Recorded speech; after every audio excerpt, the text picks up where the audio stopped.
hasil laporan akhir pengolahan data selama praktikum berjalan. Baiklah, pertama saya akan memperkenalkan anggota saya terlebih dahulu, yaitu Joshua Bolon, Ahmad Ayat Hamka, Rizka Agustina, Emi Suryana, Asya Nurul Fikri, dan Budi Sari. Baiklah, tanpa memperpanjang lagi, mari kita mulai presentasi hari ini.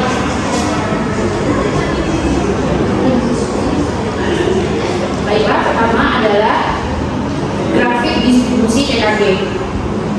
Dari grafik ini sendiri menunjukkan bahwa data memiliki presentasi yang lebih besar di semua kelas TKG, yang mengindikasikan bahwa mereka mencapai kematangan donat lebih cepat daripada ikan betina.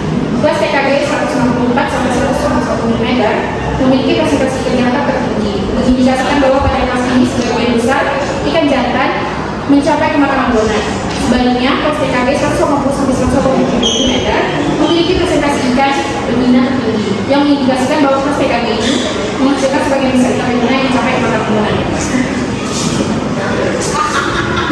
Selanjutnya adalah TKG berdasarkan jenis kelamin.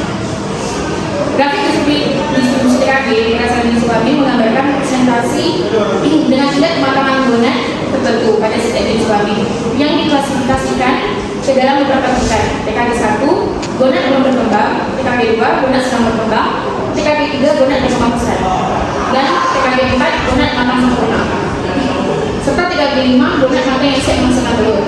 Grafik menunjukkan bahwa presentasi orang dengan TKG 4 lebih besar pada jenis kelamin betina dibandingkan dengan jenis kelamin laki-laki, yang mengindikasikan bahwa ada lebih banyak perempuan yang matang gonad daripada laki-laki. Selanjutnya, grafik distribusi TKG ikan jantan berdasarkan panjang. Pada grafik berikut menggambarkan presentasi ikan jantan dengan tingkat kematangan donat tertentu pada setiap rentang panjang yang dibagi menjadi 5 tingkatan. TKG 1, gonad belum berkembang; TKG 2, gonad mulai berkembang; TKG 3, gonad berkembang pesat; TKG 4, gonad matang sempurna; dan TKG 5, gonad matang yang siap untuk menunjang.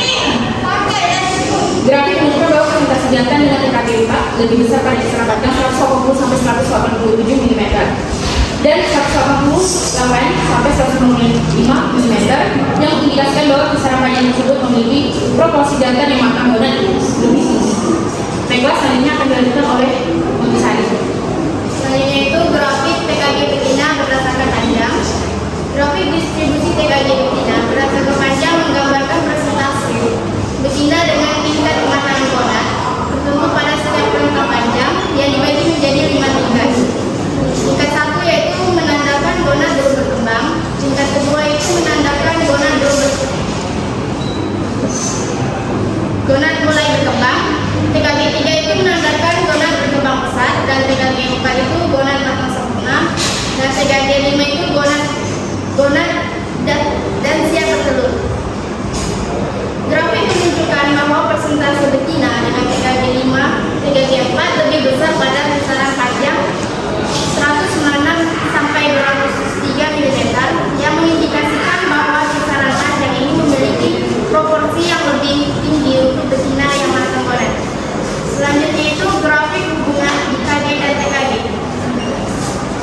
Grafik hubungan IKG dan TKG menggambarkan hubungan antara indeks kematangan donat, yaitu ukuran relatif donat ikan yang dihitung dengan membagi bobot donat dengan bobot tubuh ikan, dan tingkat kematangan donat yang diklasifikasikan sebagai belum matang, matang, atau matang sempurna. Pada grafik, IPK biasanya meningkat seiring dengan meningkatnya TKG, yang mengindikasikan bahwa semakin matang donat ikan, semakin besar ukuran yang dibandingkan dengan berat bobot ikan. Yang karena donat membesar dan bertambah berat saat mereka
ini menggambarkan suatu presentasi berbagai jenis ikan yang dikonsumsi oleh populasi tertentu.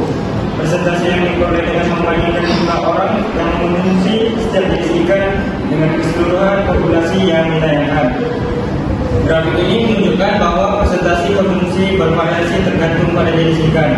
Jenis ikan yang paling banyak dikonsumsi adalah Snorioporus dengan presentasi 60%, sedangkan spesies ikan A, Chaladus sp, adalah yang paling sedikit dikonsumsi, hanya 10%. Selanjutnya ada tabel kembang tinggi.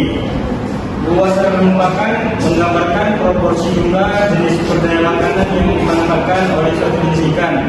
Berdasarkan nilai antara panjang total dengan setiap jenis volume makanan yang terdapat pada saluran pencernaan yang didapatkan oleh hasil nilai luas seluruh makanan sebesar 18,75%. Baik, selanjutnya ada diameter telur, yang dimana grafik selalu menunjukkan bahwa berat ikan berkisar antara 0 hingga 90 gram, sementara ukuran telur berkisar antara 0,0051 hingga 0,0704 mm. Grafik ini menunjukkan bahwa diameter telur biasanya meningkat seiring dengan berat ikan, tetapi ada beberapa pengecualian seperti titik pada data 50 gram yang memiliki diameter telur yang lebih rendah daripada titik data di sekitarnya. Dan selanjutnya adalah hubungan pertumbuhan pada ikan selar. Dari grafik ini itu melalui panjang tubuh total dengan bobot berenangnya. Nah, didapatkan nilai B yaitu 1,7897 dengan persamaan yaitu Y sama dengan 0,3207 X pangkat 1,7897. Nah, dari grafik ini didapatkan kriteria alometrik negatif yang dimana pertumbuhan panjang itu lebih dominan dibandingkan bobot tubuhnya. Selain itu, faktor kondisi rata-rata pada jantan ialah 0,99 dan pada ikan betina 1,01 dengan standar deviasi